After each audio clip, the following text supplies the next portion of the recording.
Good morning Hyderabad. ఈరోజు ఎండ తీవ్రత వల్ల సాయంత్రం నుంచి ఆర్డర్లకి వెళ్ళాను. ఫస్ట్ అయితే చాయ్ తాగేసి వెంటనే మొదలు పెడదాం. పెట్రోల్ కొట్టించుకొని 160 రూపాయలు ఆర్డర్లకి అయితే వెళ్ళిపోదాం. ఫస్ట్ ఆర్డర్ అయితే వచ్చింది. ఫస్ట్ ఆర్డర్ తీసుకొని వెళ్ళాను. అలానే సెకండ్ ఆర్డర్ కూడా వచ్చేసింది. సెకండ్ ఆర్డర్ తీసుకొని వెళ్ళాను.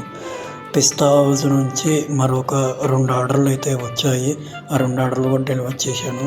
తర్వాత బర్గర్ కింగ్ నుంచి ఒక ఆర్డర్ వచ్చింది. ఆ ఆర్డర్ కూడా ఇచ్చేసాను.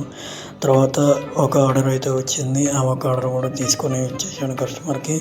తర్వాత మరి ఇంకొక ఆర్డర్ కూడా వచ్చింది. ఆ ఆర్డర్ కూడా ఇచ్చేసాను. తర్వాత అతిథి నుంచి 2 ఆర్డర్లు అయితే వచ్చాయి. ఆ 2 ఆర్డర్లు కూడా ఇచ్చేసాను. 13 ఆర్డర్లు చేసినందుకు 902 రూపాయలు సంపాదించాను.